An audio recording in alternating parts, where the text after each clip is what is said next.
Thank you so much for all the last minute logistical support. Thank you to our translators and welcome. Good morning, good afternoon, everyone. Good evening and welcome. My name is Rachel Freed. My people come from Sri Lanka, Tamil Nadu in India, and England. And some of my ancestors are survivors of colonization and displacement, whereas some come from communities that have perpetuated colonization and displacement. My family now lives in the East Coast of the United States in the state of Massachusetts. And Massachusetts is an indigenous Algonquin word, and it comes from the Wampanoag Native tribe, meaning by the range of hills. So at this time, I'd like to invite you all to join me in honoring the indigenous lands that we're each calling from around the world, both near and far.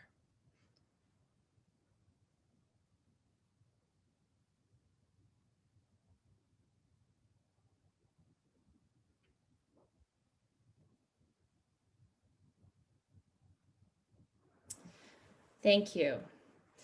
I want to welcome you all here on behalf of the Unitarian Universalist Service Committee. UUSC is a nonprofit organization, and our mission is to advance human rights around the world by partnering with those who are most confronted by systems of oppression. Our role in relation to this work that we're here about today comes through our connections to many of the partners on this call, including the Legal Justice Coalition. Today, we'll be talking a bit about the climate crisis, which is, as we all know, is exasperating in existing inequities and posing additional risks that threaten our survival and the survival of our planet. This is one of the reasons why we've called this panel Centering Equity and Injustice in Addressing Climate Forced Displacement in the United States and Abroad. So before we begin, I just want to go over a few logistical guidelines. As you may have heard when you entered the call, Spanish translation is provided. If you would like to access the Spanish translation, you can click on the interpretation globe at the bottom of your screen, and you can toggle both between English and Spanish interpretation. We're going to remind all of the panelists to speak clearly and slowly to allow the interpreters to hear you. And we'll ask you to slow down if we need to. We're going to be muting everyone else during our conversation. And if you have questions for any of the panelists, please chat your questions directly to Mike Givens. Mike is monitoring the chat, and we'll gather the questions and we'll respond to the ones that we have time for at the end of the panel. For any that we don't get to, we will follow up via email. And if you would like to get in touch with any of the panelists after this webinar is over, you can email Solote Soku at UUSC. We're gonna drop her email into the chat right now, but it is ssoqo@uusc.org. I also want to remind you all that the panel is going to be recorded and that we're also live streaming this on Facebook. And we're going to drop the link in the chat. Our Facebook link is www.facebook.com/UUSC4, the number, all.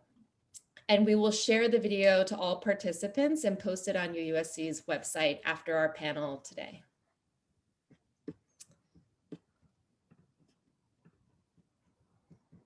So I want to give us a little bit of grounding for why we're holding this panel this week at this moment, which falls during the week of President Biden's climate summit, where 40 world leaders are meeting virtually to talk about how to address the climate crisis. And in President Biden's executive order about the summit, it suggests that the summit is designed to underscore the urgency and the economic benefits of stronger climate action. So during this panel, we're going to hear from communities around the world to talk about the looming urgency that is needed to address climate displacement, and specifically how climate forced displacement needs to center equity and justice. We're going to hear from communities that are facing forcible displacement from their homes due to the impacts of the slow onset climate impacts and extreme weather events. And we know that this is happening both here in the United States and abroad, particularly among those who have done nothing to contribute towards this crisis, and for those who are already living on the margins of society. But it's also to center the voices of those who have much of the wisdom and the knowledge about how to address the climate crisis and in an equitable way. So one of the things I wanted to mention about the Biden executive order on climate change and migration is that it is the first of its kind to bring these two issues together in federal government policy, that is US federal government policy. But it's really not enough. It narrows the focus to the context of climate force displacement, and it narrows it to international migration and national security. So because of that, as I said, it's a bit of a narrow focus, and we need to make sure that this context also includes those communities' needs who are facing the imminent threat of climate force displacement and also the long term. So we will be speaking to the Biden administration as part of the Legal Justice Coalition and as part of our policy platforms that we've released with the Rising Voices Coalition. And we'll also be hearing today from international UUSC partners who are in the South Pacific, the Bahamas, and Central America about how the issue is impacting them in their homelands. We'll also end with some specific policy recommendations for the Biden administration, both domestic and foreign policy, and with some key takeaways from our community leaders. So without further ado, I want to welcome and invite our community leaders and representatives to help educate us about what's happening on the ground. And to kick us off today, we'll be starting with a community representative here in the US from the Grand Bayou Village in Louisiana. Elder Rosina, please introduce yourself to the audience and tell us more about what's happening in your community in Louisiana. Right. Hello, and thank you for the space to share. I am Atakapa Ishak Shiwasha from the Grand Bayou Village in Louisiana, and my name is Rosina Philippe. Grand Bayou Village is an indigenous community, and we live on the coast. We have always been coastal inhabitants, and we can mark our inhabitation in many, many centuries, long before, other societies and peoples came to this land and took up their lives amongst us. We have witnessed over a period of time, and chronicled the changes that have happened in the Delta. We're part of the Delta. We're between the Mississippi River and the Gulf of Mexico. So we've seen the changes, there always have been changes and adaptations that come with those changes, in our territories. But what we are witnessing now and experiencing is the rapid changes, the unpredictable changes. Those are the things that have marked, an imbalance in our lives. Before we could depend on the predictability of the seasons and the changes and the loss and the gain.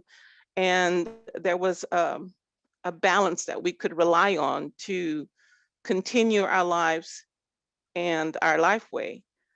Today, we find that the challenges of the climate crisis, especially on the coast with more water, we find those challenges to be very problematic to our continued way of life. And there are many reasons why we see more water. And with more water comes, inundations, both from the river, depending on, before the levees, and from the Gulf side. But with that water, we're seeing a loss of land. And many people, when you hear of the land loss in our communities, they automatically think to real estate. But for us, and I'm here to share, it's more than that. We're not just losing real estate, we're losing habitat. We're losing species of plants and animals and other life forms that have made our lives possible, in this region. So in saying that, so what is, where do we go? What do we do? How do we address, this impact, these impacts? So I'm here today as a witness to these changes, that witness to the imbalance that has been created primarily by the activities that have been implemented into this region, the activities that fuel, the other life ways that do not see these smaller, more intimate processes that make, our coastal life possible. They look at what we're told in so many cliches, the big picture. Well, I'm here to say that, the reality of our life and our life way as we deal with these negatives, it's not, relegated to cliches. It's about life and death. It's about the quality of life moving forward. It's about maintaining a balance in systems that precede, human life. It's about finding a way to return to that balance in order to promote a decent quality of life for all of us. In the governance of our nation, there are words that, we live by, and it tells us that we are all created equal. But we don't see that equity being meted out in the protections that so many have come to rely on to continue with their lives. In our area, we see the lack of resources, and we often hear this cliche where, we're relegated to the lack of resources being attributed to the cost benefit analysis. You know, we are aware of this, but we are the communities that are paying the cost, and to the benefit of so many others. And that needs to change, because until we can find, the balance to come together and live together, and we can depend on having a quality life way where life ways are respected. And when I say life way, I don't mean just human, because in our indigenous, way of learning and teaching, we see ourselves as one part of the web of life, the circle of life, a life where we, the human beings, are just one small part and the youngest member of those societies. So we have so much to learn from all of the lives and lifeways that predated our own. And so when we look to protect life, we look to protecting all of those other lives that makes us possible.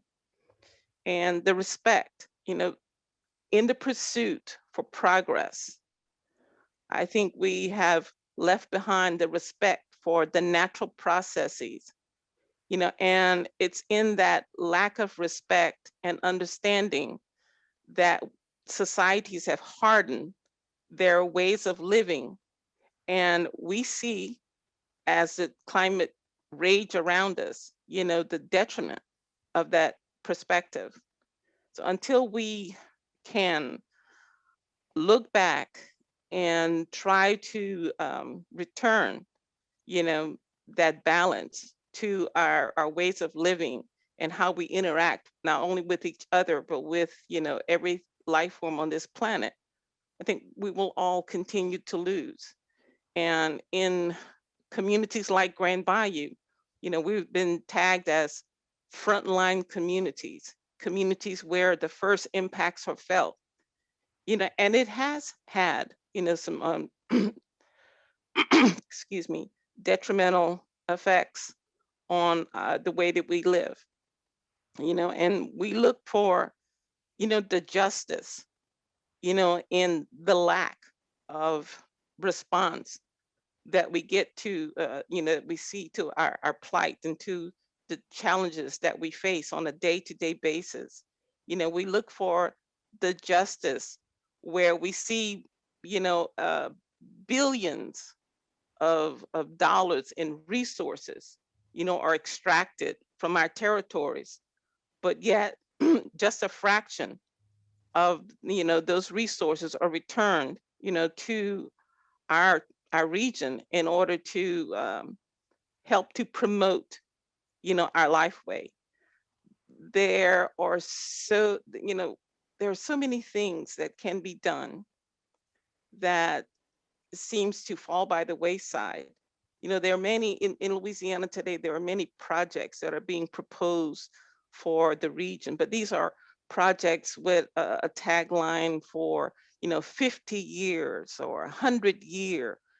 And we are at the point where we need the 1-year and the 2-year projects. We need aggressive interaction.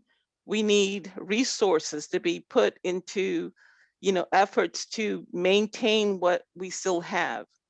We are not easily relocated and able to continue, our chosen way of life in other places. We're, as an indigenous person, we do not live our lives in that generic manner. And in order to share what we know, about how to live in a holistic and in a healing way, we need to be in our home territories. As the waters continue to inundate our communities, we are transitioning, into finding ways and thinking of ideas and projects to help us to maintain our presence, but how to live with the incoming tides. How do we live? But until our ideas, have resources behind it and we can manifest and make them a reality, they're just ideas and we will continue to suffer the negatives. So, we need to have these conversations with people that are empowered and have their hands on resources that can bring about the change that we envision. Not everything will be as we would like in an ideal world. I think we would like to think that, but we know the reality and we see the truth of the fact that some things are beyond recovery at this point in time because the timeliness of the reactions, it was not there. There are things that should have happened decades ago, and that's the truth. That's our truth that, I bring today. The things that could have been saved were not, because the value that was, they did not see the value in these processes and these things that make all life possible. I'm advocating for coastal life, but it doesn't stop there. What happens in our coastal lifeway, it translates all the way up throughout the nation. So we're all involved in this. And not only here in the US, we have similar situations happening in other places at a global level, impacting the global families that, that's here on this planet. We have one planet and we are one family made up of many, many members, both flora, fauna, human, and until we realize and respect that web of life, we will continue to be late in our responses. The things that can be done will continue to be left undone. and we will lament those losses to our detriment as a society, as a whole, because some of these things we cannot recreate. And that's part of what, we have to realize. That's the loss. That's what we are in danger of losing. In danger of losing, you know, things and that have been with us, that makes our life possible, make the quality of our lives possible, that have been with us for millennia. And once it's gone, it will be gone forever. And then who will we become? What does that mean, for life moving forward? And that's all I have to say. I just want you to know that in my community, we live courageously. We live courageously in the knowledge and the certainty of where we belong. And, we advocate for a seat at the table to share, the knowledge that we bring, because our lifeway is viable and it has a place in the larger societies. And we advocate and embrace the balance that we need, to bring into all of the work that we do. Because what we have and what we need has to be balanced, in what we're able to do. And we have to recognize and this is not my words, this is words from someone else, that when is enough abundance and when is enough enough. We cannot continue to fuel our lives in the pursuit of taking and more and more and more, and never seeing, the fact and the reality that sometimes leaving something in place, has value to the future. We live our lives not just for today, but we build for the future. That's a legacy we all want to leave something for the tomorrows, for the life and those that come after us. But at the rate that we're going, I shudder to believe and to look into the future for what that looks like. So, we have to come together and find the true understanding and collaboration and work, to the better of us all. So thank you very much for having me share. Thank you, Elder Rosina, for your wisdom and your words and your courage. We are grateful to hear the story of your community and to understand what equality and lifeways might look like. It's always powerful to be with you. I'm going to now invite Mr. Stanley Tom, who is the former tribal administrator of the Alaska Native village of Newtok, to talk about what's happening in his community, some who have already relocated. Mr. Stanley Tom, I invite you to share now.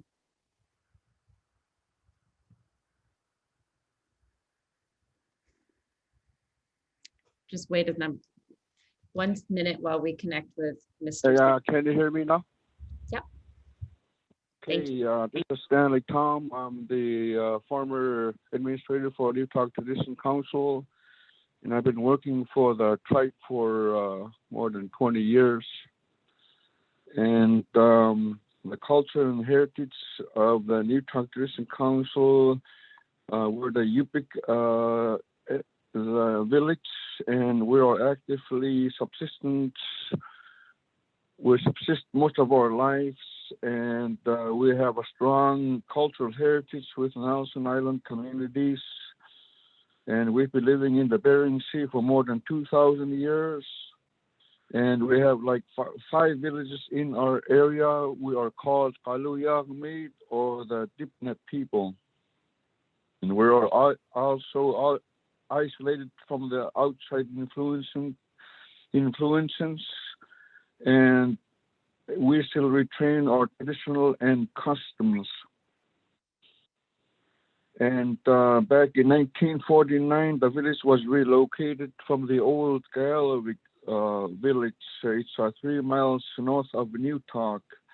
And the only way to get the school built was the river access, and that's why they picked the Newtok River and was built in 1958.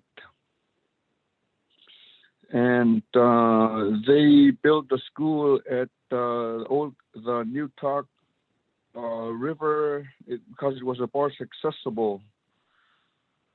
And we were still nomadics back in 60s, and the BIA let us settle down. We were moving back and forth from the Nelson Island for subsistence.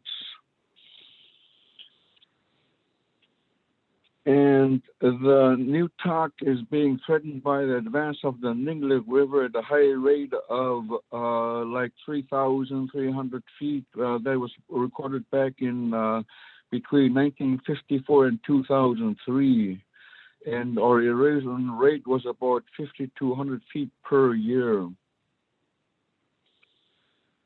And we've been living here for hundreds of thousands of years here for more than 2,000 years. And back in 1970s, Tradition Council was starting to monitoring the erosion. And when they hired the Woodclight, the consultants to study the erosion, so they concluded that moving the village would be cheaper than try to stop the erosion. And that's why back in 1994, the Tradition Council started the relocation process to respond to the erosion problem. And the tribes picked 6 potential sites and discussed the pros and cons on each potential site. And Nelson Island was the only one that was solid to move, and that's why they picked the Nelson Island, the northern tip of the Nelson Island, to move the village. And what we did is we hired a consultant to do a development and study the plans and working with the Corps of Engineers and the BIA. And that's how we started the partnering with them and started the relocation process. What we did with the Fish and Wildlife was that we swapped exchange with the site because it was a wildlife area on that Nelson Island. So we swapped from our northern part and put them in the Nelson Island, and the Nelson Islanders approved that site. The Native Corporation approved that site, and that's when we started the relocation process. And we built a barge landing to the emergency evacuation center. And then that's when we started the relocation process with the federal and state agencies.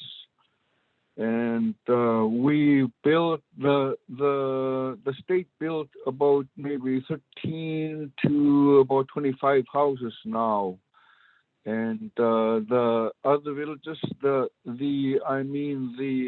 people moved already. There's people across there where they have the power company already installed. They got a temporary airport site, and the DOT approved a new airport site. So I don't know when they'll start, maybe a couple of years from now. And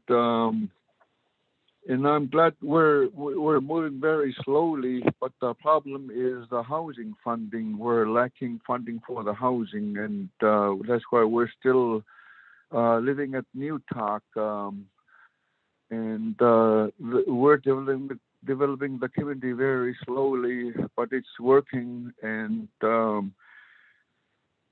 we're commuting back and forth from the Muklavik to Newtok. So. And that's how far we are right now. Thank you. Thank you, Stanley, and thank you for sharing the story about the relocation and how it's affecting your community. Next, we're going to hear from Mr. Hilton Kelly from Texas. Mr. Kelly, I know we've been acquainted with you through the Disaster Justice Network, where we've learned about your work in both providing humanitarian relief in the aftermath of Hurricane Laura, which devastated your community in Port Arthur, Texas, and in the Lake Charles area of Louisiana, where you serve. Could you tell us a little bit more about that? Mr. Kelly?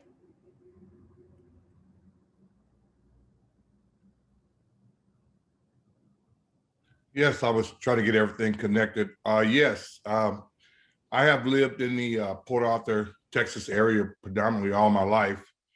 And I left for a while and went away for the US Navy.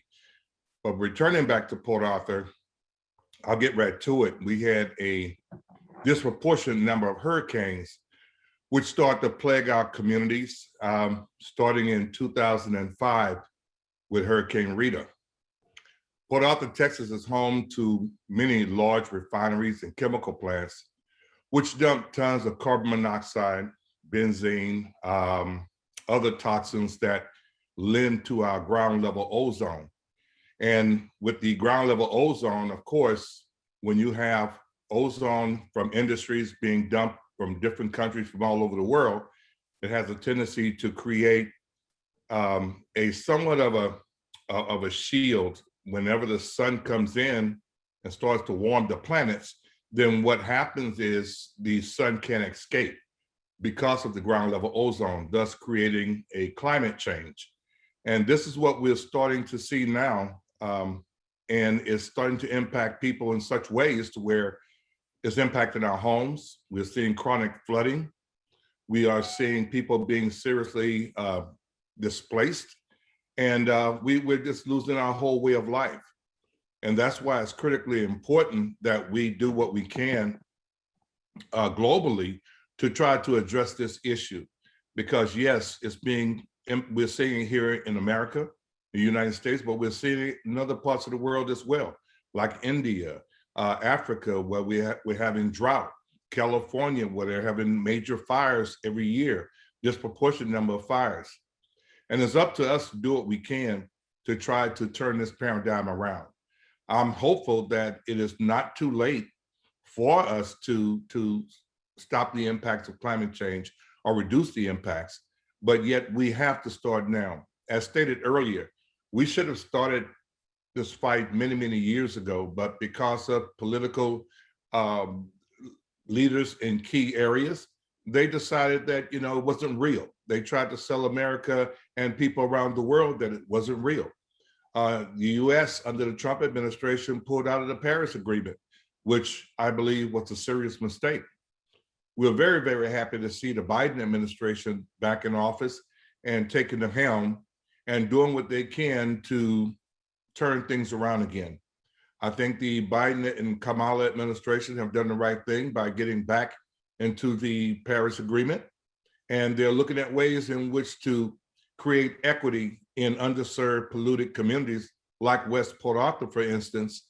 And there are many other places around the United States like West Port Arthur, like South Philly, Detroit, Richmond, California, New Jersey, all these other places that are having similar issues when it comes to dealing with huge refinery and chemical plants, and also what you call petroleum coke facilities, which contribute greatly to greenhouse gases. So when it comes to creating equity and assisting people that are being displaced, we need help now, not tomorrow. We need to get the ball rolling now to build more sustainably. Many people that live in the underserved communities, like in West Port Arthur and Deer Park area in Houston, Texas, many of them do not want to leave, but they're being forced to leave because of poor air quality, because of poor housing, because of disinvestment and redlining. And for years, this has been going on under various administrations. And we are hopeful that the Biden administration, by talking about putting in more equitable opportunities for people that live in those communities, will help to create a better quality of life for folks in those communities, and also to help us to build sustainably. As we all know, we must find a way to reduce the emissions, not only from the oil and gas industries, but from our vehicles as well. We know that the electric cars are coming about, and there are other modes of transportation that are being developed as well that use various technologies in order to get us around. Because let's face it, mobility is a huge, huge necessity in our society.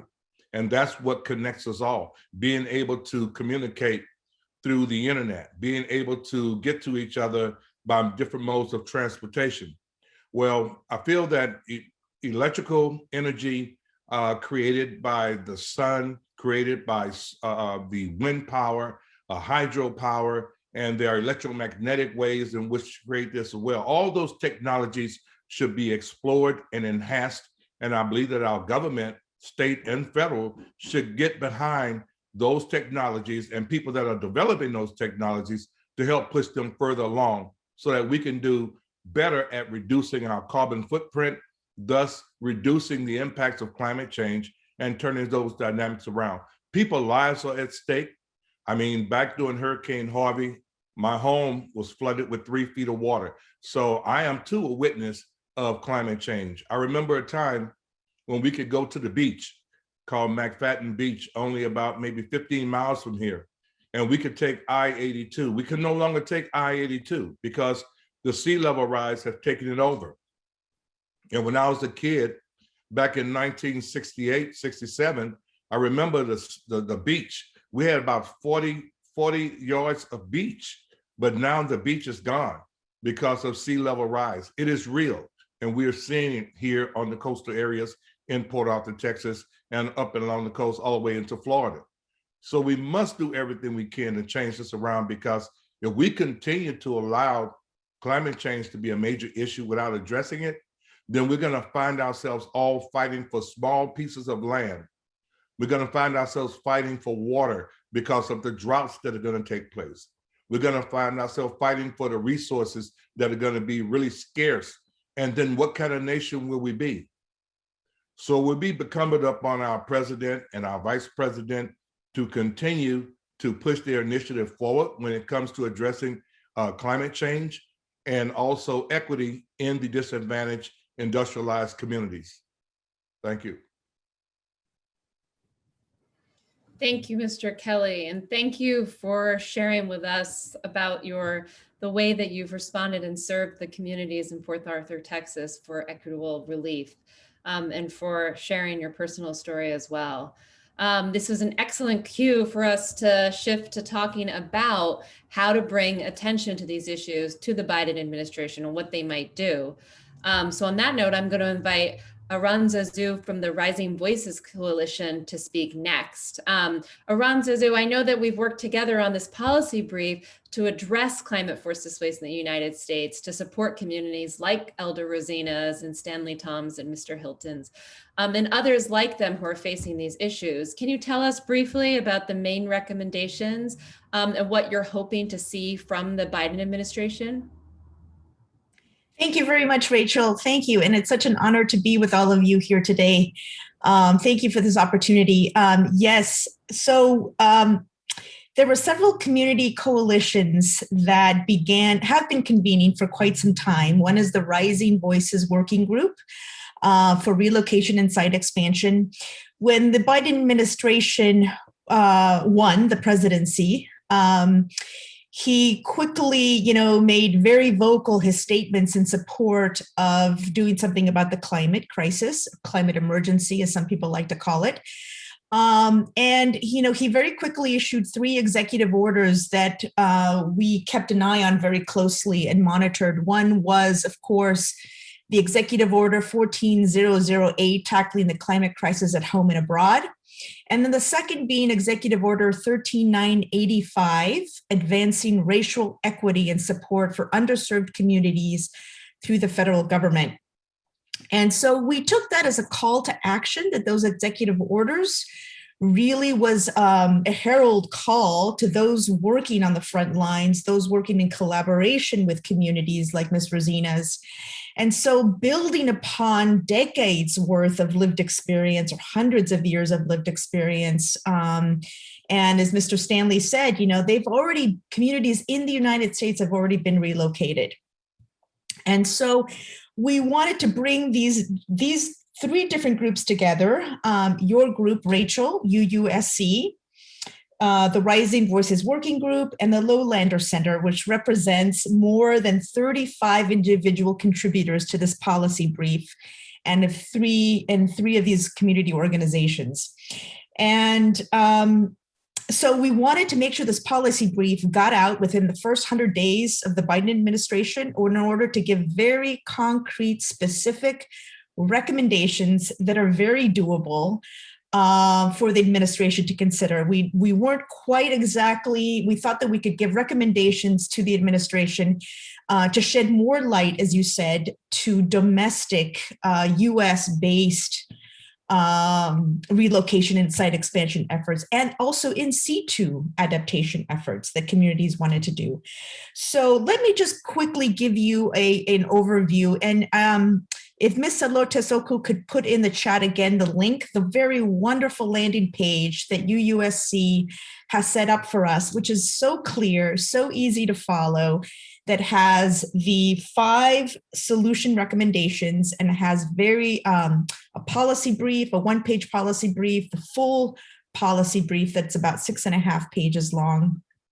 And also a sign-on campaign should more communities want to support these solutions. But in summary, I just wanted to say 4 very important recommendations. That is, number 1, to increase resources for frontline communities. Grant federal funds directly to those communities to center that empowerment and that decision-making power within those communities. Number 3, make federal disaster response more equitable and establish a governance framework that centers community leadership. So those are the 4 basic sort of takeaway principles, but there are 5 very specific recommendations. And I can just list those off very quickly and just provide a couple of just very specific points. But basically, so increase the resources. Number 1, we know that these communities have been lacking in those resource dollars. And just to put this into context, the federal government states that $3, typically an average $3 goes to federally recognized tribes for disaster relief work, versus 26 that goes to US citizens, and less than 3 to non-federally recognized tribes.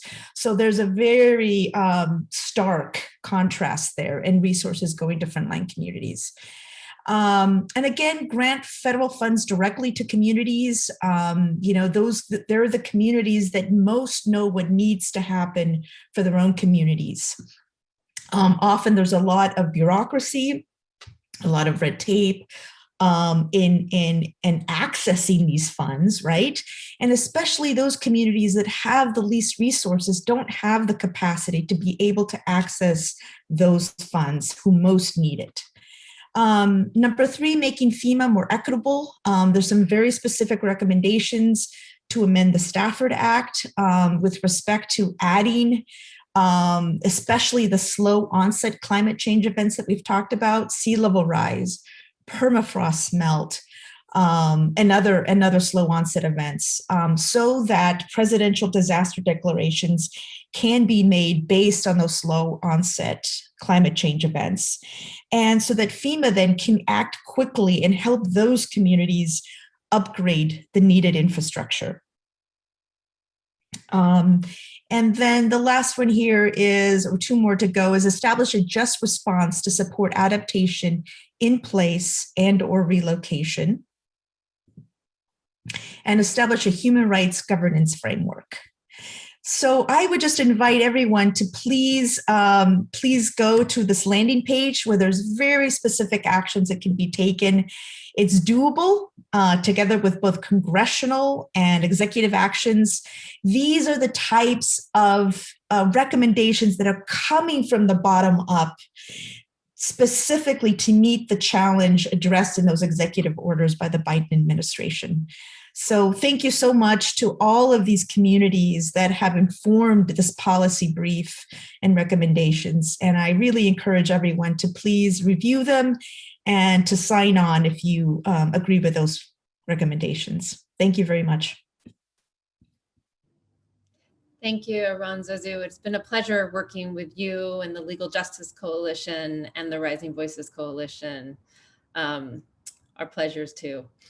I want to invite now Robin Bronen from the Alaska Institute for Justice. Robin, last year we partnered together along with 5 communities, including some of the community representatives here today, 4 from Louisiana and 1 from Alaska, to write a complaint to the UN Special Rapporteur on the rights of the internally displaced persons. I know that you've received communication back from not only the UN Special Rapporteur for the rights of internally displaced persons, but also 8 other United Nations Special Rapporteurs.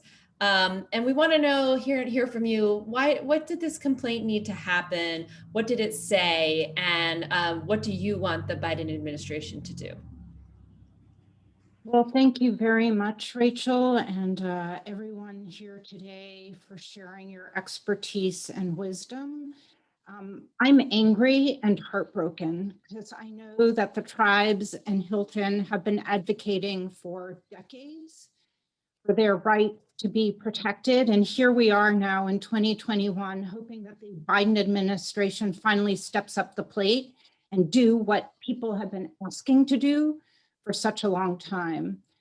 So I work at the Alaska Institute for Justice, where we have been working with Alaska Native tribes for the last 7 years to create a relocation governance framework based in human rights and to decolonize the systems that have caused the communities in Alaska to be environmentally vulnerable. And before I talk about the Special Rapporteur's complaint, I want to talk about the context in which the complaint was filed, because it's really important for people to understand the advocacy that has been done to previous administrations demanding action. And Stanley mentioned, you know, the community of Newtok began their advocacy efforts in 1994. Congressional delegations have visited Alaska multiple times. Native communities from Alaska have gone to Washington, D.C. to testify at hearings, including in 2014, several member tribal citizens from the community of Shishmaref traveled to a congressional hearing, bringing tundra with them, the sacred land on which they live. And then a couple of years later, tribal citizens from Newtok also presented at a congressional hearing.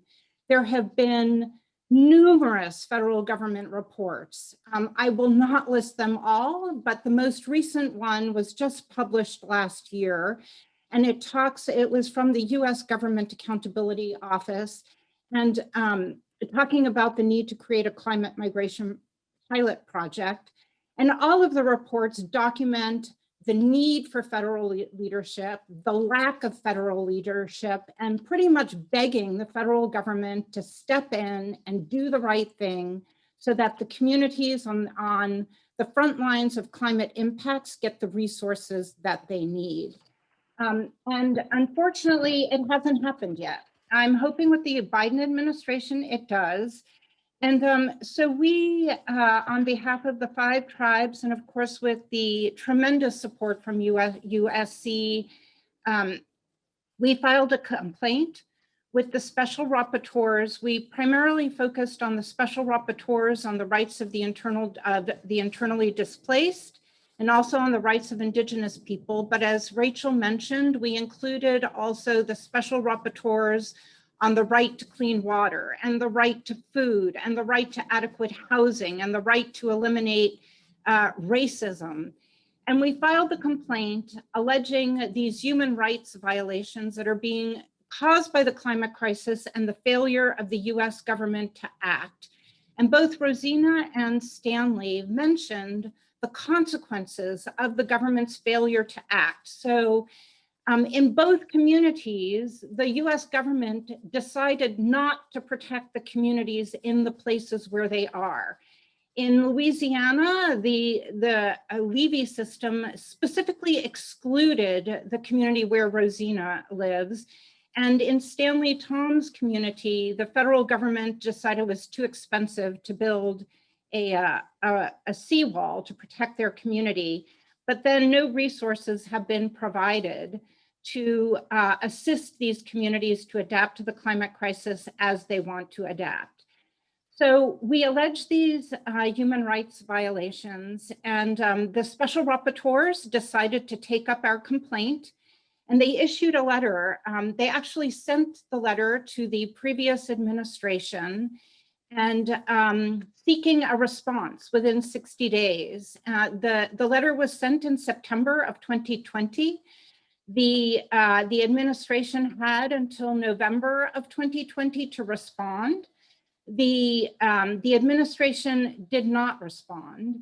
And so, and I just want to read, because in responding to our complaint, the special rapporteurs, and it's important to understand that this mechanism we used was part of the special procedures of the UN Human Rights Council, which oversees human rights violations and does investigations and reports related to human rights violations across the world. And the special rapporteurs in their letter wrote, "We express our strong concerns about the displacement of Indigenous peoples from their ancestral lands, triggered by the loss of land, ecosystems, and biodiversity resulting from these events and recurrent disasters. We are extremely concerned also that these Indigenous peoples are currently at risk of further disasters and displacements, and that the violation of their rights is aggravated by the impact of COVID-19, which has disproportionately affected Indigenous peoples across the United States." So with this new administration, the Biden administration, we are asking, demanding that they respond to this complaint by inviting the special rapporteurs to come to the United States to do an investigation and documentation of these human rights violations so that the US government can act and have a roadmap, a clear roadmap of how human rights are being violated, not only by the climate crisis, but also by the US government's failure to act. And I just close because it's really important to understand so Aron Zazou mentioned the executive orders related to when President Biden came into office, and the climate migration executive order only talks about international cross-border movement of people caused by the climate crisis. There is no executive order about action the federal government will take to assist Indigenous communities in the United States to respond to the climate crisis. So in closing, I want to remind the Biden administration of a petition that was filed in 1951, and it was called "We Charge Genocide," and it was submitted by the Civil Rights Congress. And they wrote, "The test of the basic goals of a foreign policy is inherent in the manner in which the government treats its own nationals. It is time for the US government to step up to the plate and respond to the needs of Indigenous communities, people of color communities, and Black communities who are facing the climate crisis without sufficient resources." Thank you. Thank you, Robin, and thank you for that clear call to action to our government officials when they hear this conversation, or those who are listening right now. There's a very clear and compelling call to action. At this time, I want to note that we've heard both from community leaders about their vision for self-determination in the United States. We've heard from Elder Rosina, from Stanley, from Mr. Hilton about the various impacts affecting their communities. And we've also heard from Robin and Aron Zazou about some of the key ways that the Biden administration can respond. And we've heard that central to this work is the need to recognize the agency and wisdom of frontline communities and to lift up their collective voices. And that by doing that, we center equity, justice, and human rights in all federal government responses. So now that we've had some chance to think about the domestic context, we want to move to understanding the international context. And we'll start first with a guest from the Pacific Islands, from Tuvalu. I invite now Richard Gorkin to join us. He is a Pacific Islander. Please share with us about the audience about the climate impacts happening in Tuvalu and about climate migration as it sits with Tuvaluans. Thank you, Rachel. Yes, the Pacific itself is known as the largest ocean geographic features in the world, and most low topographic, geographic remoteness, infrastructure development challenges, and high population density impacted by climate change. We are the frontliners and the low-lying island atolls in the Pacific that is most vulnerable and the most impacted to climate change issues, and we contributed almost nothing to the impact of climate change. The impacts that we are facing on monthly basis in our country, in the Pacific, we know we are faced with the extreme sea level rise, the coastal erosions, acidification and relocations caused from climate change issues, and cyclones, droughts, flooding, etc. In terms of sea level rise that we've been experiencing in the Pacific, this has disturbed the groundwater which the Pacific people or our ancestors used to rely on as safe drinking water, from the intrusion of salt water that has caused also the loss of this ground safe drinking water. And also it has created the infertility of the soil that we can produce our local crops, which we depend on. And we have seen this in monthly basis, as during neap tides, we are seeing areas that are inundated, that also being disturbed to low-lying settlements where they have to relocate to further inland, and also because of this issue where there will be a lack of space they have to be occupying, and some of which has taken the step to migrate because of sea level rise and other problems that we've been facing from the impacts of climate change.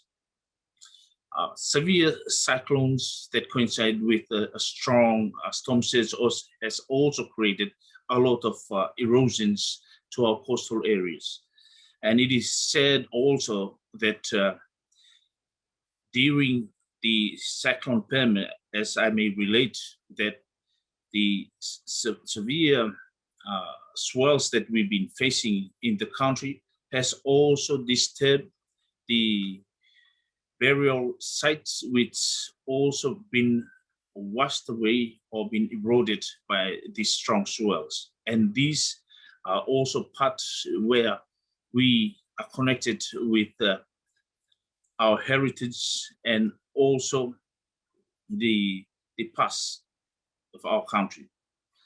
And many issues that we've been facing through sea level rise and other strong surges to the country is that there are some islets on the group are also being washed away and now has been submerged.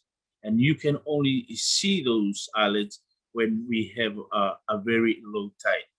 And that brings us to see that we are so innocent in the Pacific to get all this impact that we did not contribute most on. And the extreme and the intensity and frequency of cyclones that we are receiving in the Pacific, as we have seen, it's become more frequent than the past. And we have recorded most of the cyclones around the Pacific are reaching up to Category 5 and has done a lot of damages and losses to the Pacific Islands. And in this Biden administration, we look forward as the frontliners or the most vulnerable communities or countries in the world, that we must collaborate together to bring a better place and a safer place for us in this world here. because choosing to be in a climate-induced migration, it's not an option for us. And most Tuvaluans and the elders are not taking this as their option to leave their identity, their sovereignty, or their own home island just because we are being forced by other actions that has given most impact on our Pacific islands. So as time keeping up, and I wanted to highlight on those matters that we are facing at the moment, and also the COVID-19 has also bring more disturbing migrations or repatriations of the populations from the main settlement to their outer islands, and this has caused a family disputes over their lands also because of the loss of lands causes from erosions and not enough space, and thus these relocations and displacements caused from climate change and this pandemic is becoming a challenge in our region in the Pacific, and we are trying to address this so that we can make equal rights to live peacefully, and also to have the right to live and have our own resources in our own sovereign rights on our own small island atolls. Rachel, I think I'll share that with you for now. It might take more longer time. Thank you, Richard, for sharing with us about the impacts in Tuvalu. Now we're going to move from the Pacific to a group of islands in the Caribbean, and I want to welcome Alicia Wallace from Equality Bahamas to share with the audience what's happening in the Bahamas and how climate displacement is affecting her community. Thank you, Rachel. In the Bahamas and in the Caribbean as a whole, we are in a very challenging moment where climate change is really wreaking havoc on our countries and across all small island developing states. So we share a lot of the same realities as was mentioned by Tuvalu, right? We experienced for the first time a superstorm in September of 2019. And the Bahamas is a place that's very accustomed to hurricanes. You know, we sort of just go through the motions when we hear that a hurricane is coming, where we call it battening down, where we cover all the windows, get sandbags, we make sure that we have enough water and non-perishable goods to last for a week. You know, we go through these motions and it's very normal for us. But now when we hear hurricane, we are afraid. You know, it's a sense of terror because of what Hurricane Dorian did to two of our islands, Grand Bahama and Abaco, as well as the Keys around those islands. This storm was unlike any other. We've never seen anything like it. It was Category 5, and not only that, but very slow moving. So it spent about 3 days on the Bahamas, just dumping water, making the ocean meet the land. We've seen photos and videos of people on the second and third floors of their homes that were flooded. The flooding was that high.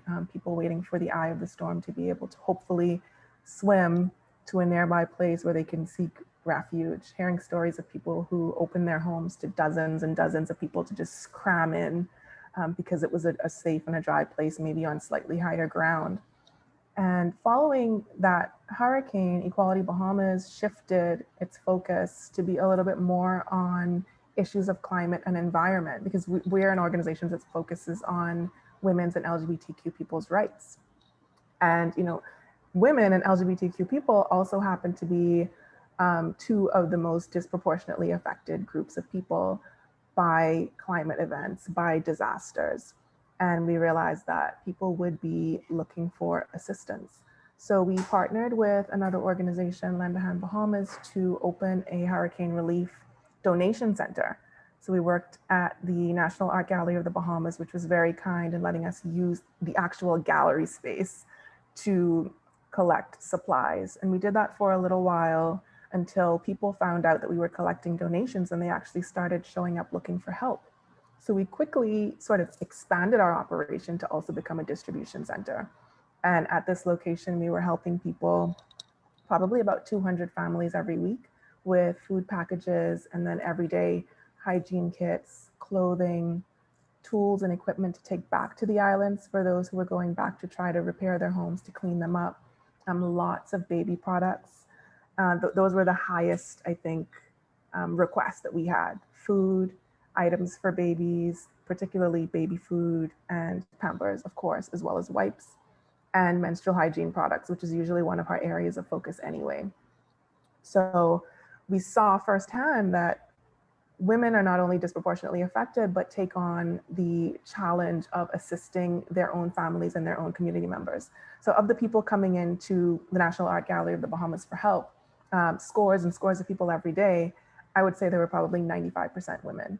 You know, women coming in and saying exactly what they needed, what other people in their households needed, what their neighbors needed, and knowing exactly everyone's clothing size, compared to sometimes, you know, men would come in and need supplies, but couldn't quite tell us exactly the size that they needed. They were sort of telling us, you know, pointing out other people, she's about that size, she's about this size. So it really showed that women are consistently taking on that responsibility, always trying to hold all of this knowledge to be able to keep families together and make sure that everyone has exactly what they need. And we learned a lot throughout this experience. We received support from individuals, of course, in the Bahamas, particularly in New Providence, where the capital of Nassau is located and where most people were evacuated to. So we had people who were staying in shelters on New Providence, as well as in the homes of family members and friends who were able to put them up for a little while. So these are the people that we were largely serving. But we also got some assistance from organizations that were sending supplies in, people that we connected with.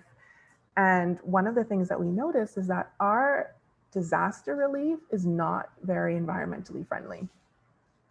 You know, the number of single-use plastic bottles that were coming in with water. And you know, water is one of the biggest needs. Our water table was compromised. We needed drinking water. We needed water for everything. But they were just coming in these bottles of, these plastic bottles. And I was thinking the whole time, yes, we need water. We need to be able to give water to people, but is this really the way to do it? Can't we come up with better ways, more sustainable ways to meet our needs? With the food that we were ordering from wholesalers, when we unpack everything and we look at the garbage on the floor, just the amount of waste of just plastic wrap and really unnecessary bulky packaging. So these are some of the things that we're starting to think through and encouraging organizations, particularly international, non-governmental organizations, to think about when they're sending supplies to countries like ours. We're already struggling with the management of waste and chemicals in the country. A number of organizations and businesses have tried to collect some of the waste and send it back to the companies that provide it. So, you know, for example, if you have a cell phone and you decide to get a new cell phone, a lot of times you can send that old cell phone in and they can get rid of it properly. That hasn't been very successful for us. So it's something to think about when you're sending relief supplies. Is there a way to package it so that the Bahamas doesn't become responsible for dealing with the waste that ultimately contributes to more climate events, you know? So those are some of the things that we've been thinking through. We are working on policy guidelines for disaster relief after seeing the groups of people that are left out. So for us, the group of migrant people, primarily Haitian people that many of whom resided in Abaco, their homes in shanty towns washed away. They had a lot of difficulty with getting assistance because they weren't able to show ID. So a lot of government agencies as well as NGOs were requiring ID to assist people, which is an issue both of discrimination as well as just missing the fact that people have lost everything. They don't have IDs. You're going to put them through more red tape to figure out how to replace their IDs before they can get food and water. That's beyond ridiculous. So we really have to think differently about our responsibility to other human beings, to other people who are occupying the planet along with us. So we're working on policy guidelines. We've decided to design an innovation lab where we're bringing people together who have been impacted by the storm to talk about their experiences, the things that were good, the things that were bad, and the way that they would design a process to allow for better distribution of products and actually meeting their specific needs, how they can communicate those needs, and how people running organizations could actually respond to those needs in a more equitable and sustainable way. Recently, there was the volcano eruption in St. Vincent, the La Soufrière volcano, which resulted in ashfall just for days and days and days. And we don't know how long it's going to keep erupting, but it's displaced over 20,000 people in St. Vincent. So Equality Bahamas is right now working with 3 organizations that are on the ground to help them to get access to the supplies that they need. We're encouraging people to make direct donations to those organizations because we know how important it is for organizations to be able to use their own discretion with the use of funds, but also to be able to support the local economy to keep it going. So we're sending funds to them that we collect to make it a little bit easier because e-transfers are difficult in a lot of Caribbean countries. We're also purchasing supplies and shipping them to St. Vincent and the Grenadines, so some of the things that they can't access in country. So for example, we heard a few days ago that they had run out of rice. So we decided to prioritize rice. We know that they need pillows because people are in shelters, they don't have pillows, and people don't often donate them. People rarely even ask for them because they're considered a luxury. But when you've gone through a climate event like that and we've experienced that kind of trauma, getting enough rest is important. Having a little bit of comfort is important. So these are the things that we want to prioritize, and we're trying to help with things that we know no one else is likely to do. And that is important for us, particularly in this space where we're sort of taking turns as countries in experiencing these disasters, and we need to be able to help each other. So we're building regional solidarity as we show up for each other, we help each other, and really being able to supplement the resources that we have available to us in countries and in small organizations that we know are under-resourced, don't generally get the huge donations that come after climate events, but are the ones that are most connected to their communities and have the flexibility to be able to change every single day in the needs that they're meeting according to what the people on the ground are asking them for.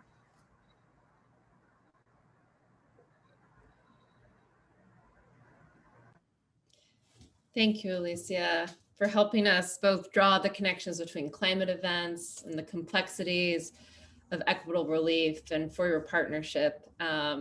It's also helpful to understand the context of how migrant rights get eroded in these climate events and crises. To also help us understand both the root causes of migration and the impacts of displacement, I want to invite our partner, Marcos Ramirez Domingo from Popnoj, based in Guatemala, Central America, to share with us. At this time, there are actually some power connectivity issues, but luckily, Marcos has sent us a pre-recorded message knowing that he may not be able to dial into the meeting at this time. So I'm going to ask us to pause for a moment while we queue up his video message. And for folks who don't speak Spanish, please click on the interpretation button at the bottom of your screen at this time for translation support. Bear with us for one moment.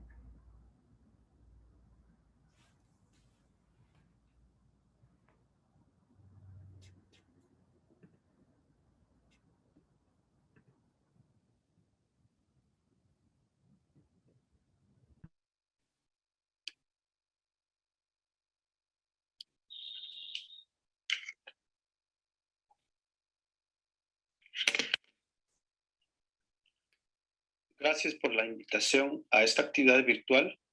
Mi nombre es Marcos Ramírez, Mayamam y orientador legal sobre el tema de migración de Asociación Popnoj. Según el calendario maya, hoy estamos ya 4 aires. Por el aire se mueven las aguas, las olas del mar. Por el aire se mueven las hojas de los árboles. Es el regalo que nos dio el Cahuil, nuestro dueño, regalo que no tiene precio. El aire es la vida para todos los seres que habitamos en la tierra.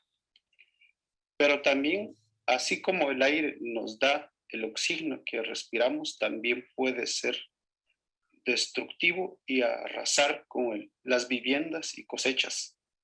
Es pues un día oportuno para reflexionar sobre los cambios en el clima producto de la acción humana. El cambio climático, todos y todas tenemos ideas sobre qué es el cambio climático porque ya estamos viviendo sus efectos. En la región mesoamericana lo vemos en la desertificación y sequías, incendios forestales, huracanes y tormentas. En otras partes del mundo se vive el ascenso de los mares. A raíz de las consecuencias del cambio climático, muchas personas, familias y comunidades se ven forzadas a desplazarse y a emigrarse de un país a otro buscando oportunidades de trabajo para recuperar lo que han perdido.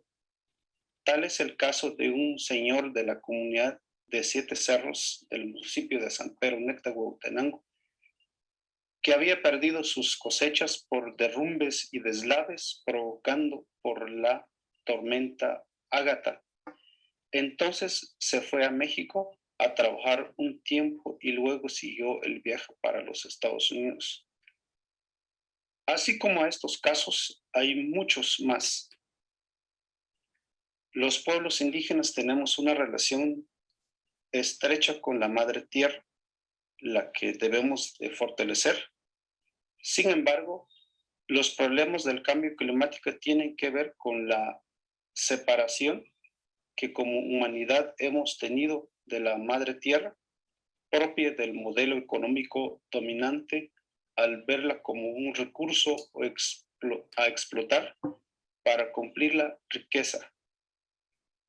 En Guatemala lo vemos agravado por las plantaciones de monocultivo como la caña de azúcar y palma aceitera. Las industrias extractivas y minería a cielo abierto, las grandes hidroeléctricas y otros megaproyectos. Pero un buen hijo no explota a su madre ni la vende, la cuida, la protege, le atribuye por la vida que nos da y la venera. Entonces queremos retomar nuestra manera de entender la madre tierra desde la cosmovisión maya, plenitud de la vida. El ser humano pertenece a la tierra y no la tierra pertenece a la humanidad. Pero resulta que en la práctica está siendo al contrario, pues como humanidad estamos explotando, destruyendo y contaminando la naturaleza en el afán de acumular riqueza. Hay quienes se sienten dueños de todo lo que existe, inclusive de la vida de los seres humanos que son la mayoría de oprimidos, explotados, marginados, privados de todo tipo de derechos. Desde nuestra forma de entender el mundo, en la naturaleza todo es importante, todo tiene vida, cada parte, desde lo micro hasta lo macro, contiene la totalidad. Todo merece respeto. La práctica del principio del equilibrio con la naturaleza es para mantener la vida de la tierra y la continuidad de los seres humanos en el futuro. Nuestra relación con personas, plantas, animales y cosmos debe ser armónica y equilibrada. Algunas de nuestras apuestas para reducir los impactos del cambio climático desde la cosmovisión maya son hacer incidencia política a través de redes de organizaciones comunitarias en la defensa de los territorios, de los recursos como agua, bosque y montañas que permitan la vida.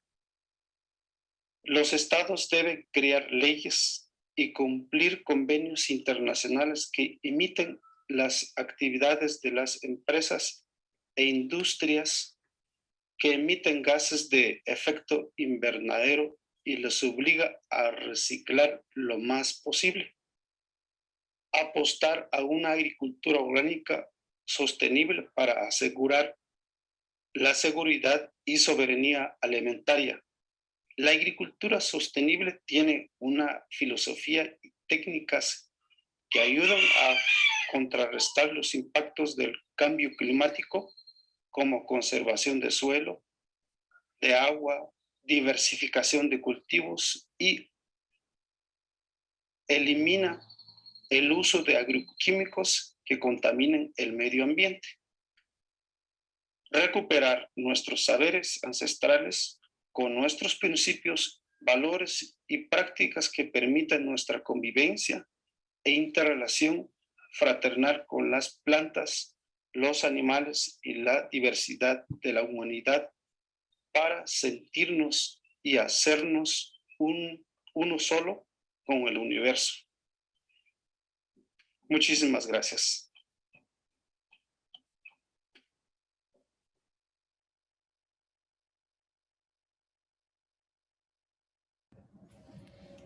Thank you, Katie, for your help. And I want to honor and thank Marcos, even though he's not with us at this moment, but we will thank him after this panel for sharing his wisdom with us in the video and for his colorful slides. At this time, I'd like to welcome Adriana Laurent. I know, Adriana, you're originally from Honduras, but you're now living in Canada. And you're also a member of the Lost and Damaged Youth Coalition. I'd like to invite you to tell us a little bit about your community and what your coalition is calling for. Awesome. Thank you all so much for having me today, and thank you to the other panelists for your amazing words.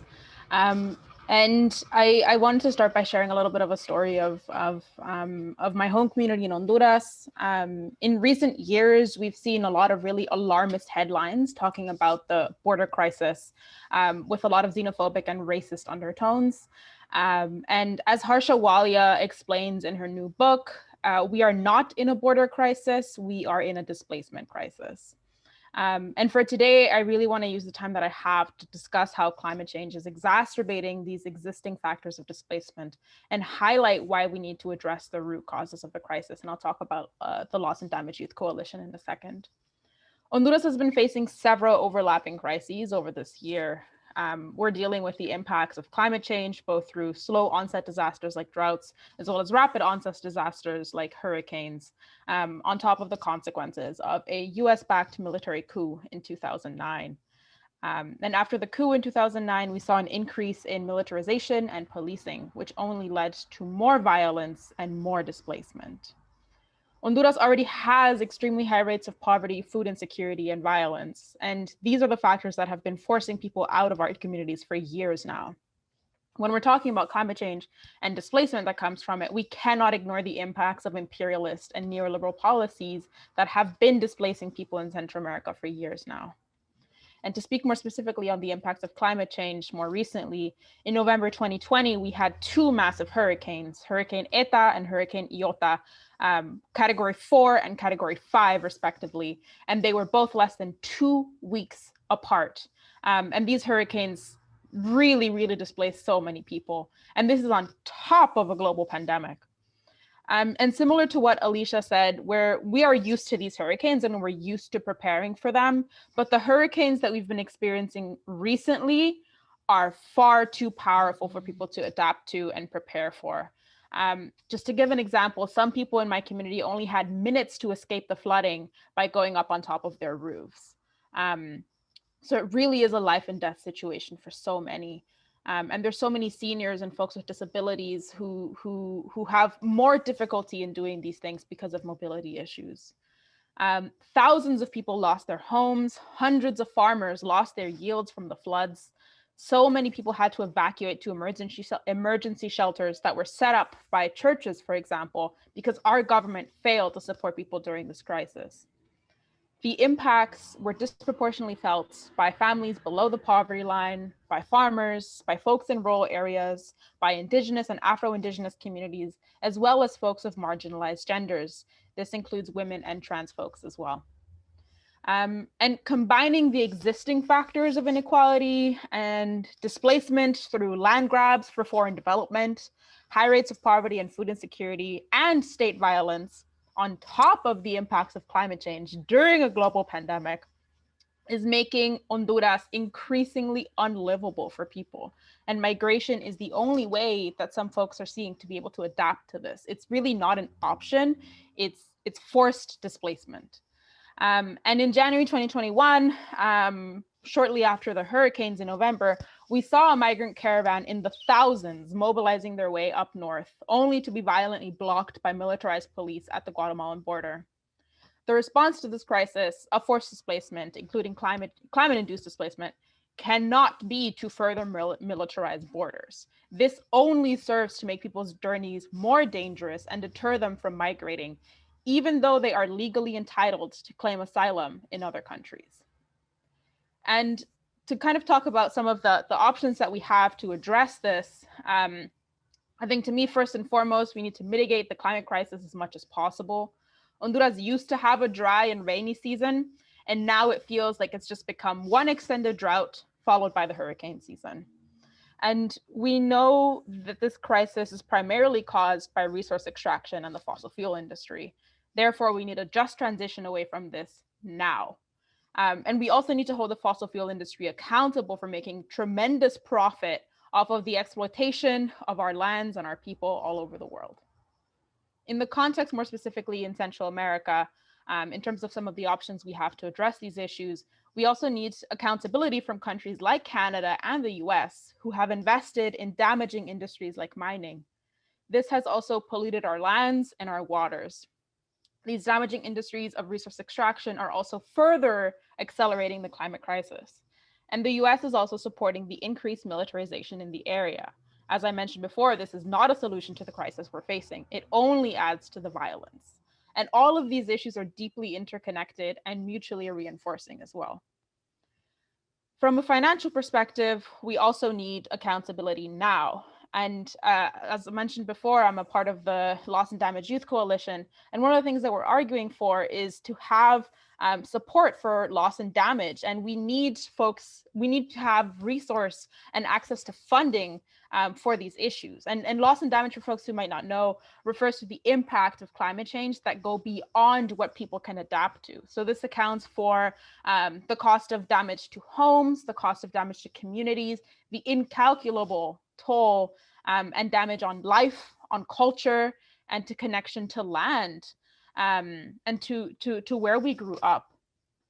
So that's what loss and damage accounts for. And Article 8 in the Paris Agreement outlines the responsibility of countries to take action on loss and damage, and it is a fundamental pillar of global climate action. So it is in writing.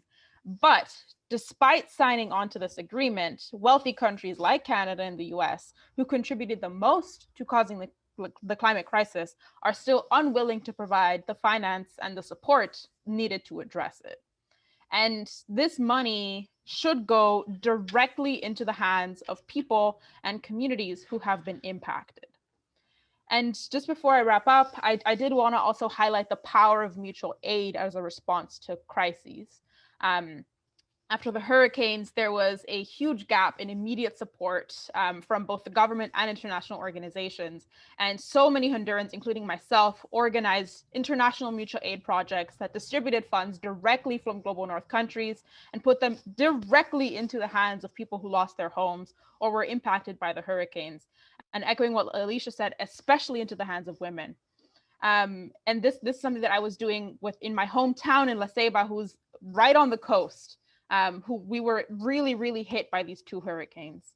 And again, I really just want to echo what Alicia shared, because everything that she was saying really, really struck me, because it was very similar to the experience we had with grassroots organizing after the hurricanes. So just to wrap things up, the crisis we're seeing is multifaceted, and we really need to address the root causes of the crisis. We need to demilitarize our borders, hold the fossil fuel industry accountable, hold global north countries accountable for the loss and damage they've caused. And first and foremost, in all of our work, we need to put justice and people first. Thank you so much. Thank you, Adriana, for speaking both to the displacement crisis and the exploitation, and also the life and death situation communities are facing, and for naming the just transition and the government action needed to support this transformation, including allocating financial resources to impacted communities, but also reminding us of the power of mutual aid and of grassroots collective organizing, and that we have power as well in the ways that we show up for justice. Lastly, I want to invite Kaylee Ober from Refugees International. The Refugees International has released a comprehensive and robust set of policy recommendations for the Biden administration on climate migration, and also been part of creating a climate migration displacement platform, which is coordinating and developing shared advocacy around climate migration and displacement. So Kaylee, I'm going to invite you to tell us what you think the Biden administration should be doing to address this crisis of climate displacement at this time. Thank you so much, Rachel. And thank you so much to Salote Songo for coordinating all of this and for being such a productive member of the Climate Migration and Displacement Platform, which Rachel alluded to. It's an organization or a platform of more than 30 different civil society organizations, activists, and experts, which all have missions at the heart of climate change, migration, and displacement. This has really come about, or my feelings or findings really come about from support from folks like Salote. So I really need to acknowledge her right now. And I also want to acknowledge all of the tribal leaders, people from on the frontline communities who have taken time to tell their stories here today. I think really giving a face and humanity to some of the policy recommendations I'm going to speak about, which is much more from the 30,000-foot view, right? And I think what we can see here is there's certain threads throughout all of these stories, which is, we are in a climate crisis. It's not a future scenario. People are already being displaced or on the move. And so policies really need to target that and support that as much as possible. So Refugees International's report really focuses on 4 different buckets of work, one of which is around multilateral re-engagement. Another is around averting climate-related displacement as much as possible, giving communities the tools and the opportunity to stay in place if they would like to and adapt in place if they would like to. Reckoning with the fact that people are on the move and that the US has had a heavy hand in that movement, especially as it is the largest carbon emissions emitter historically over time. And that the US has a moral and practical responsibility to offer new legal pathways and mechanisms for folks who may be migrating or displaced in the face of climate change. And then also leadership around regional solutions, because that's really where US interest lies and where we have kind of common understanding and course for action. And I think I just want to highlight a couple of things from the report. One is really advocating for financing for adaptation and resilience in particular, noting that most climate change finance is going towards mitigation, and a small fraction of that, the adaptation funding actually reaches the hands of the communities. UUSC's own reporting shows that only 10% of communities actually access climate change funds, international funds. And that needs to change. As folks here on the call have said, communities need to be empowered and have access to financing in order to transform their own livelihoods and realities on the ground in any way that they see fit. So it should take the form of grant financing as much as possible. We advocate for in the report cash-based financing related to climate change, adaptation, resilience, because that would have eased administrative burden and can be supercharged through USAID or similar avenues. We also recommend in the report taking a climate change lens and approach to temporary protected status. As we know, temporary protected status is one of the only humanitarian visas in the world that explicitly acknowledges environmental disaster, and hundreds of thousands of people who've experienced large-scale disaster have been able to make use of TPS to stay legally within the United States. There's limits to TPS, and this report recognizes that. One of which is that you can only stay within the US when you're already inside the US's borders, and you can only apply for TPS designation based on already residing within the US. This report recommends that when TPS takes a climate approach, it looks at a couple of things. One is to acknowledge slow onset disasters more thoroughly. Traditionally has really focused on sudden onset events like hurricanes or earthquakes.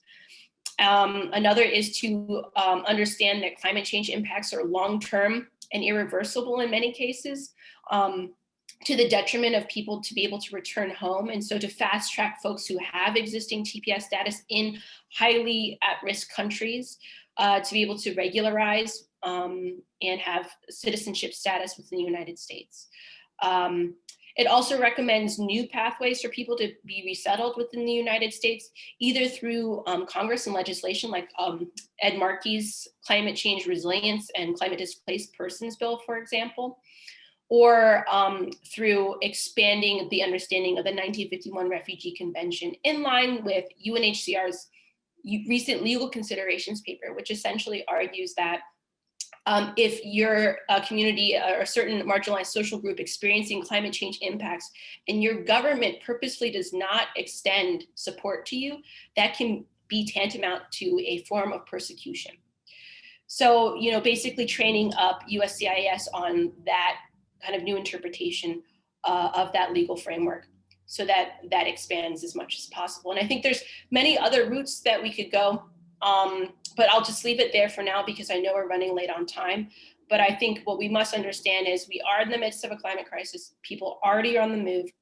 We cannot bury our heads in the sand about it, and we have to extend new legal frameworks and protections for the people who might be displaced internally or across borders due to climate change. And the US must lead on that because it has a moral responsibility to do so. Thank you. Thank you, Kaylee, for sharing with us those concrete recommendations and helping us understand some of the legal analysis as well. We're grateful for everything that the Climate Displacement Platform, Migration Platform is doing to coordinate and develop this shared advocacy with communities. We have about 15 minutes left. And at this time, I'd like to invite our community leaders to spend about 2 to 3 minutes sharing any brief reflections or key takeaway messages that you want the US government to hear and our other world leaders to hear. I'd like to loop back with Marcos first because he is back online and start with Marcos, and then we'll go to Alicia, Stanley, Hilton, Richard, and Elder Rosina. Marcos, are you with us?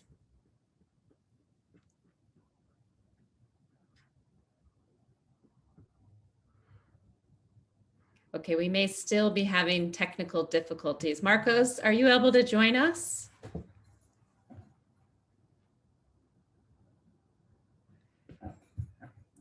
Okay, well, we will loop back with Marcos if he's able to join. At this time, I'm going to invite Alicia to share some final brief reflections.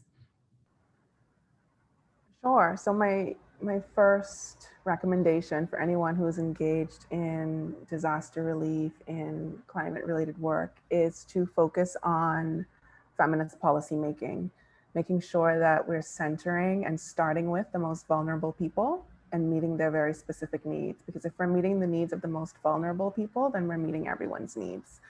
For an example of that, I encourage folks to take a look at the feminist policy statement that was put out by the Feminist Alliance for Rights, also known as FAR, right at the beginning of the COVID-19 pandemic, just to help to guide governments as we knew they were going to be putting certain restrictions in place to ensure that it did not cause harm to vulnerable people.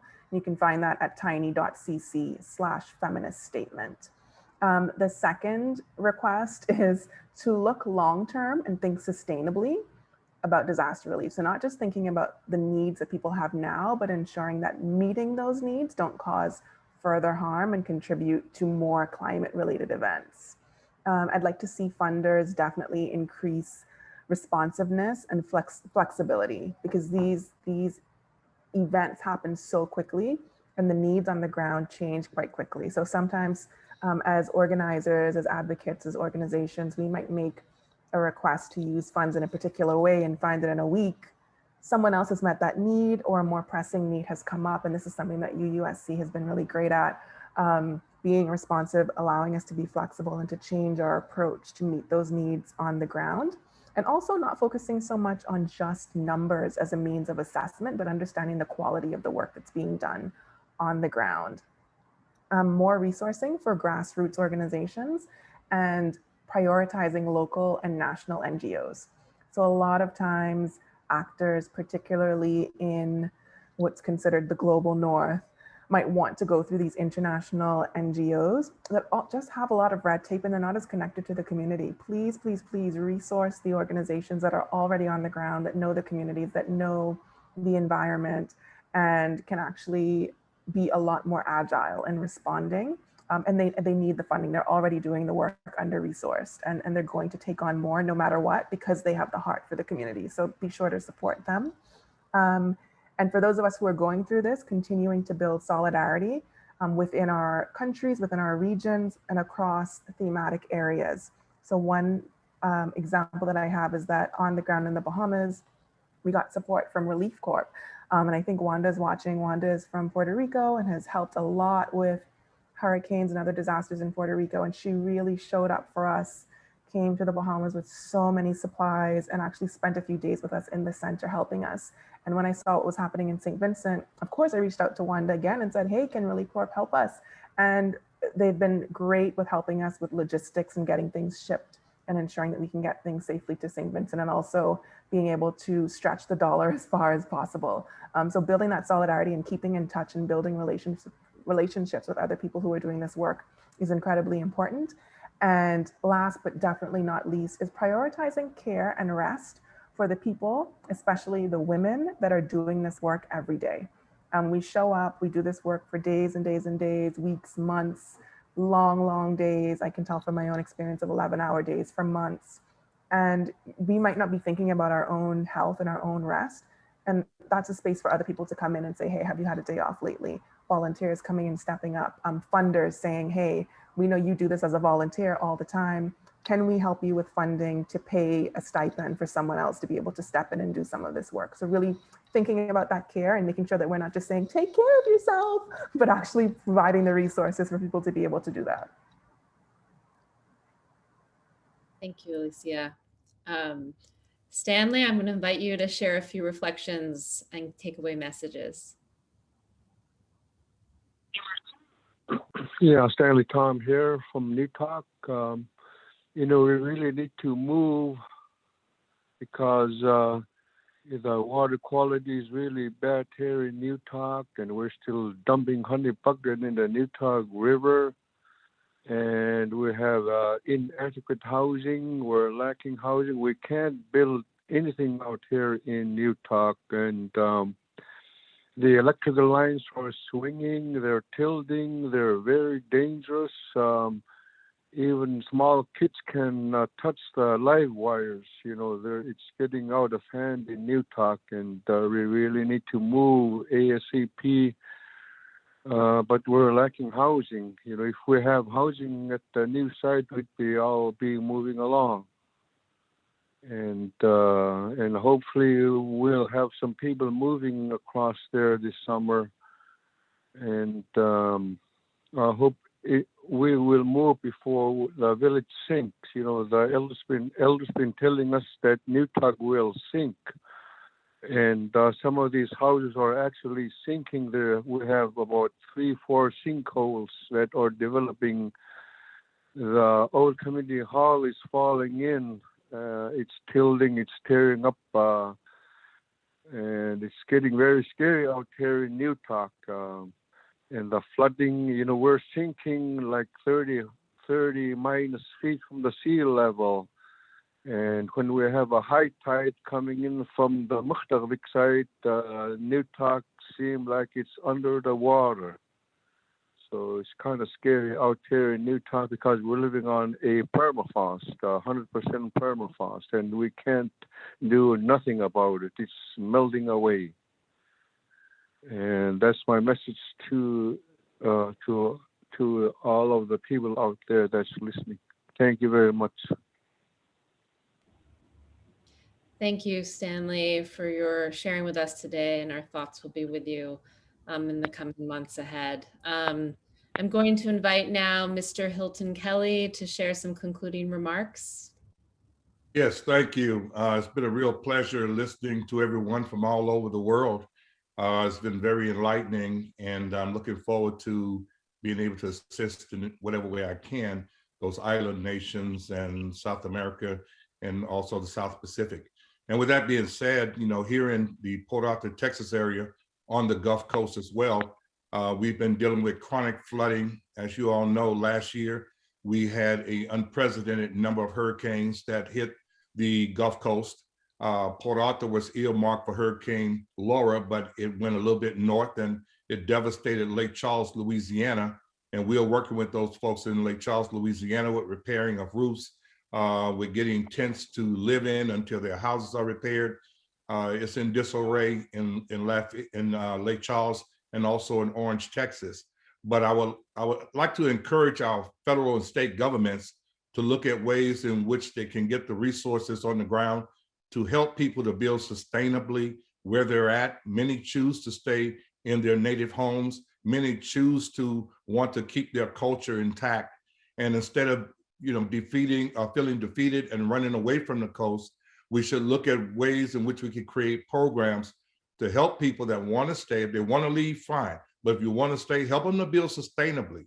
Help us to get the equity on the ground that we need by creating job opportunities with renewable energy sources, with renewable transportation and emission-free transportation, such as electrical vehicles or electromagnetic modes of transportation. There are a lot of technologies out there that just need the dollars to get it done and get it brought to the market so that we can really reduce our carbon footprint, reduce the emissions that are coming from the oil and gas industries that surround our community. So we are very, very serious about this environmental climate fight.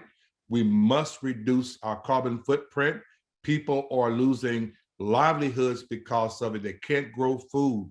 The fires in California, the Gulf Coast, actually, we're losing a football field a day of land.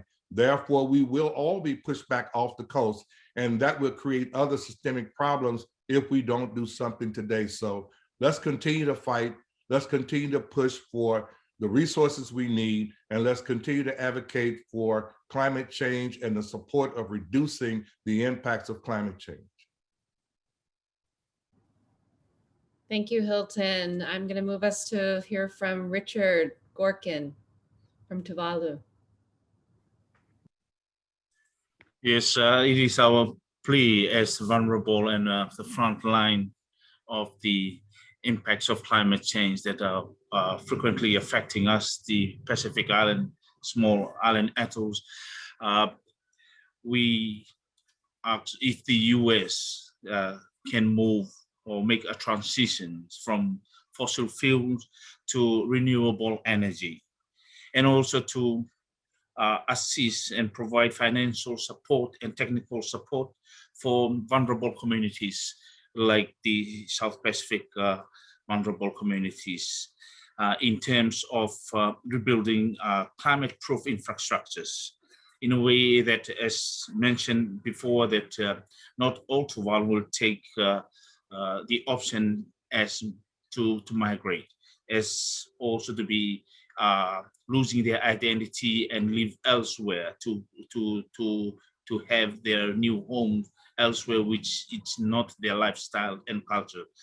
So in that manner, we seek more financial and technical support on that we can be more on climate-proof infrastructures, and also to have a better and safer evacuation centers that can be of good help in times of natural disaster to the extreme of tropical cyclones.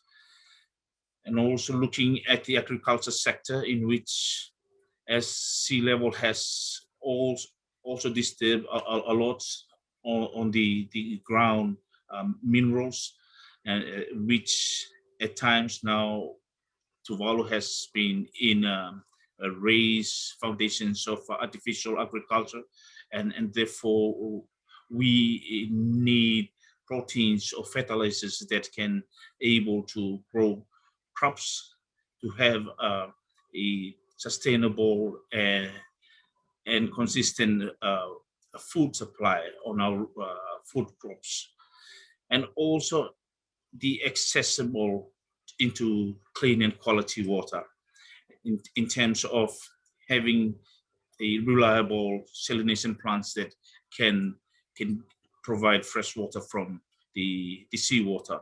As I may relate it to you as one of the issue back in 2011 when Tuvalu had this severe drought.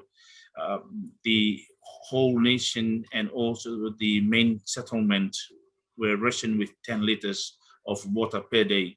And it's really hard for Tuvaluans at that time to budget on a 10 liter for the whole family use in a particular day, and without any proper salination plants to substitute clean and drinking water. And so it was difficult for getting yourself a bath and washing your clothes. You have to sacrifice other needs. And also if we have vulnerable people in the house and also babies, we more prioritize of giving the fresh water to them, and then we can sacrifice on other means. So that's the play that we wanted to pose on to the US, and we look forward that we can build these vulnerable communities in a safer place where we can also enjoy the same life, and we can also live without fear from the impact of climate change. Thank you, Rachel. Thank you, Richard. And finally, we will be hearing from Elder Rosina. Right. Thank you very much. I am encouraged by the speakers that we heard today and their truth, and they brought reality, to the situation of the climate crisis that we're all facing. And one resounding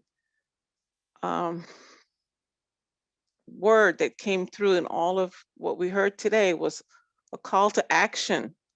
We need action now. We can no longer sit around and wait, for studies or planning. We need things to happen now. We need resources to fund these projects that the people who are facing the impacts, they know they have the answer and the solutions to a lot of the situation that they're facing.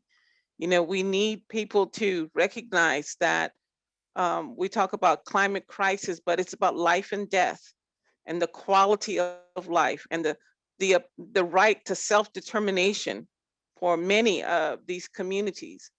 And I think that, that cry for justice needs to be heard and listened to and acted upon. And, I look forward to joining with everyone in the work of the future, because that's what we're doing.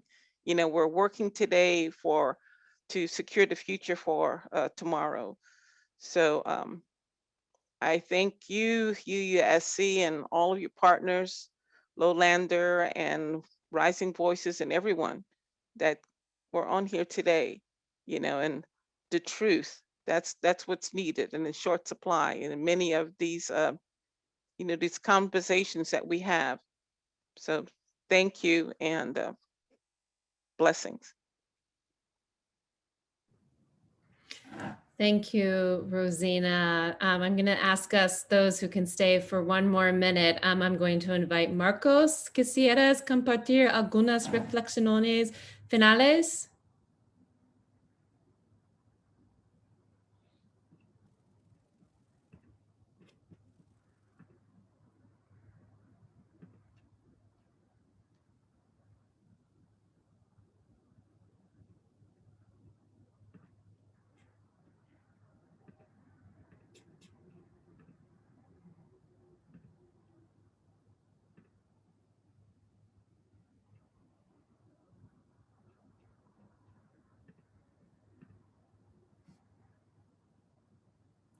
One more minute. Thanks all.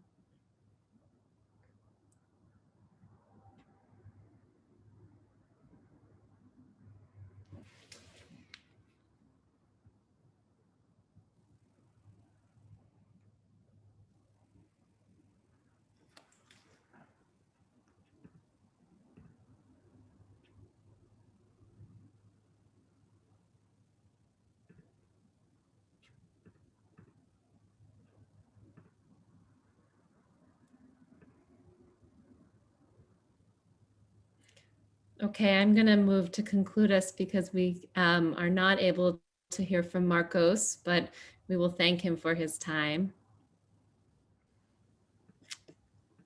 So just to kind of bring us to finale, thank you so much to all of our panelists and our interpreters.